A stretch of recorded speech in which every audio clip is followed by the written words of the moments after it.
if he is able to be a player for this team this year and be a contributor, a high contributor, because we know he's going to contribute in some fashion, but if he's able to be a guy on this team, he brings something that you just don't have otherwise. And if he is able to take those reins, because it stinks that Logan Diggs may not start the season healthy. I hate injuries, and I hate especially players that work so hard to get an opportunity, and then something unfortunate happens like that. But Estime Household does, because of it, have an opportunity, a bigger role. And here's the thing too, Ryan. He may have seized that anyway. Sure. And that's the thing that about Audric is I feel like a lot of people are thinking, well, he's now thrust into this role. Like, what did he tweet after the bowl game last year? I'm winning the Doak Walker Award next year. I mean, first of all, it's like, you always take, like, hey, you don't want to put that bullseye on your chest. Well, Audric said, here it is. I'm going to paint it on for you. You know what I mean? That's going to be mine. And he's gone out and worked for it. He's a very unique player. I would say if you can get him and Tyree both going, that is where you can have a really, really dynamic 1-2 punch. And then if you throw in Logan Diggs at some point in time, because the other thing I love is Audric we've talked about him recently, so we won't dive too much into specifics about his game again. We'll talk about the impact he's going to have. He's like you said, he brings a different style because he can hammer you. But as we've also talked about, he's a guy that can also do a little bit of, you think you're bracing yourself to get run over, and then he hits you with the dead leg and bounces outside or spins off of you and that kind of thing. And those are aspects where you look at and say, boy, this kid can do something. Or, you're waiting for him to juke you, and he says, this guy's on his heels. I'm putting my shoulder down, and I'm running this guy over.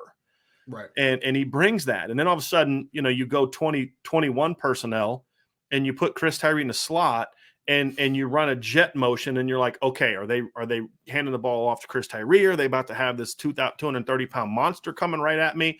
Oh, the quarterback pulled. Like, you got Tyree to your slot to your left.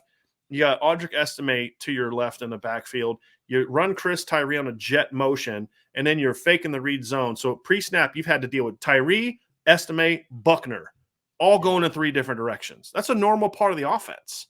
Right. And he's such a unique player that it's kind of like, boy, you better bring your lunch pail to handle a kid like that. And I'm looking forward to seeing what he's going to do. But he's going to have to stay healthy. And here's the big thing too about Audric.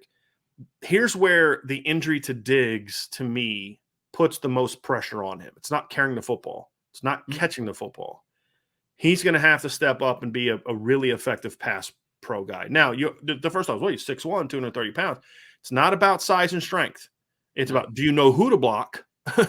And do you have the technical need to do it? Now, look, the biggest part of being a good pass pro guy is willingness. Do you want to be? It's want to.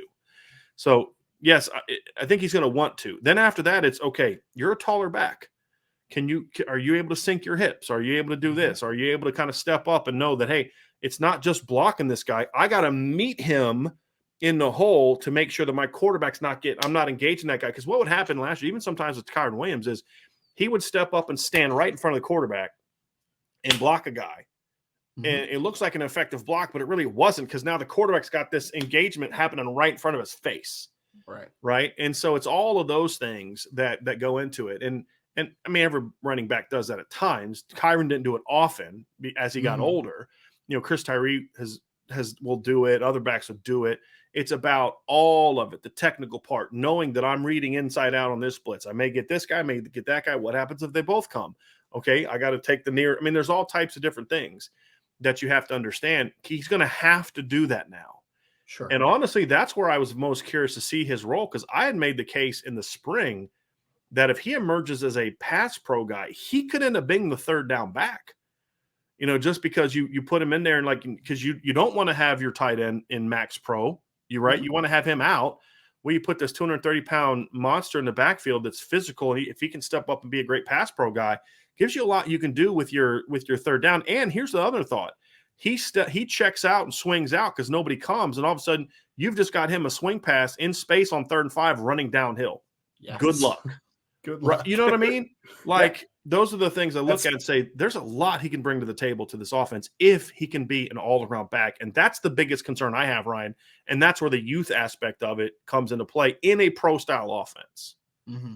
That's more the Tony Jones type of third down Mhm. back than the smaller type of Right. shifty Right. third down back. Yeah, I mean, you're not right, and that and you're not wrong. And that other side of it is too, Brian. It's the trust factor, right? Like, I mean, that's kind of comes. I mean, two of the better pass pro running backs that I can remember for Notre Dame are Kyron Williams that you mentioned already. I remember Darius Walker handled the pass blocking game really well during like the Brady Quinn era there. So it's not about size necessarily. It's about the technical aspects and then the 1-2, because there's a lot of bigger backs, and even in the NFL, that are not great pass blockers just because their technical prowess is not great. They just think that you can kind of bully guys. So I agree. And I think that Audric just brings something that's just completely different to the roster. Like I've already said this, right? So I'm just kind of reiterating a point, but he's also a guy that down the latter stages of a game, if you have a lead, he can kind of wear you down, man. And he can Right. wear you down.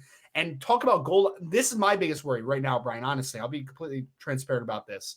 If Chris Tyree is head and shoulders your best running back, and he becomes, let's say he becomes the large volume getter, what are you going to do on goal line situations? Is Tyler Buckner going to be a quarterback power guy on obvious goal line situations? Because I don't know if Chris Tyree is that guy, right? So Audric Estime might be that guy, the guy that needs you need a tough two. It's on kind of third and it's two. kind of interesting, Ryan, Yeah, because it depends on where the ball is.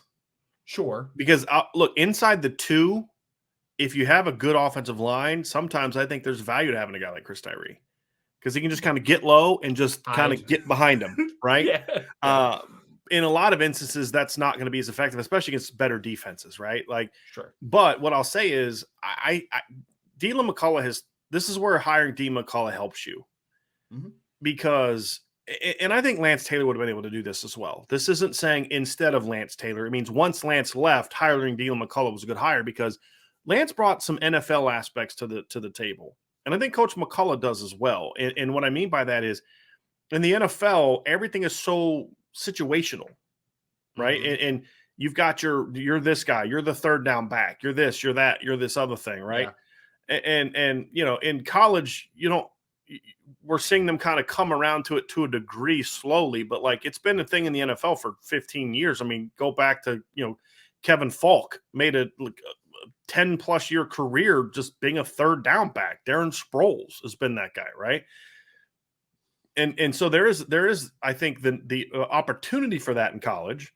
And that's where I kind of felt like Audric was going to make an impact, no matter, like, before the Logan Diggs injury, and we'll get to Logan Diggs in a second. I kind of felt like, there's a chance he's their third back behind Tyree and Logan Diggs. And so you look at him and say, but man, I'm getting that 3rd and 1 out in the field. I'm getting him in the game, right? I mean, because I feel like if he's doing what he needs to do, it's like, how do you not get positive yards? Now, if the offensive line is just terrible, I mean, if a good player's coming on a free run, right, you don't block Zach Harrison off the backside edge and he's coming on a free run. I don't care how big your back is. He's going down behind the line of scrimmage, right?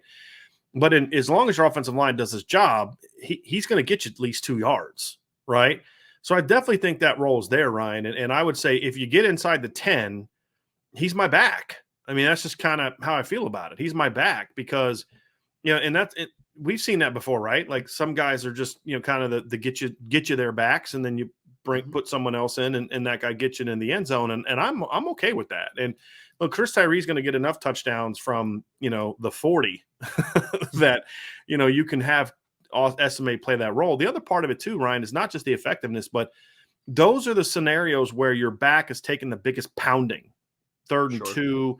And those are the things where, like somebody asked, Mark Bosing asked, I'm afraid Tyree can't carry that load. Maybe keep him under 12 carries a game.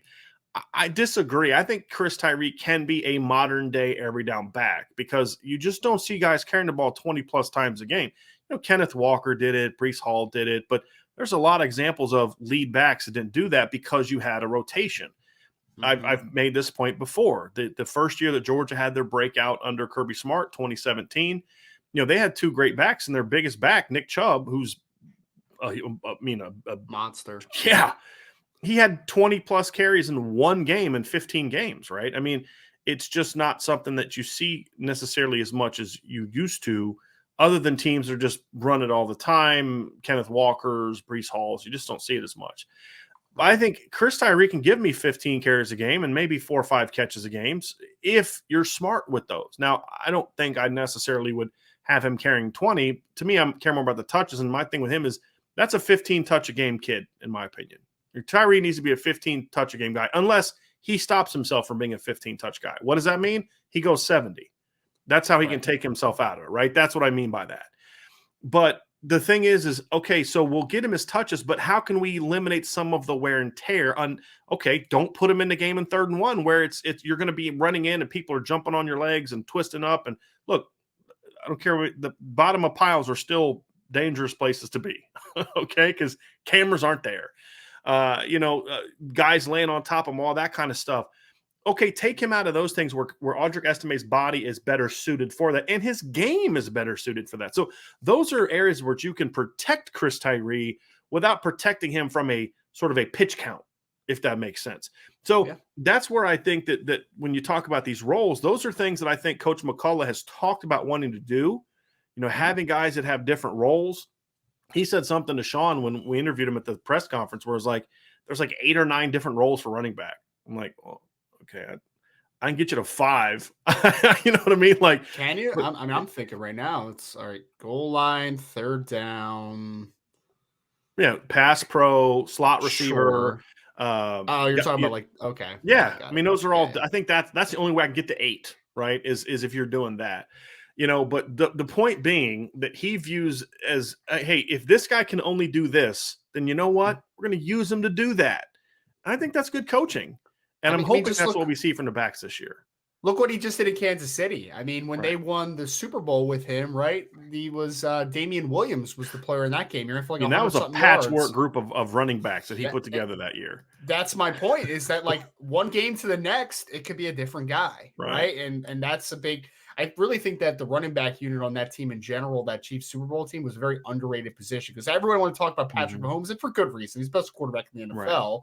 But I mean, the running game in that Super Bowl was huge. Damian Williams was a conversation to maybe being the MVP in that Super Bowl. He was a very important player. And I mean, there would be some weeks where you didn't even see Damian Williams because it's just like it's only rushed for like 400 some yards that year. Like I think he had like 400 some yards the whole season. And he goes out and rushes for $1 in the Super Bowl, right?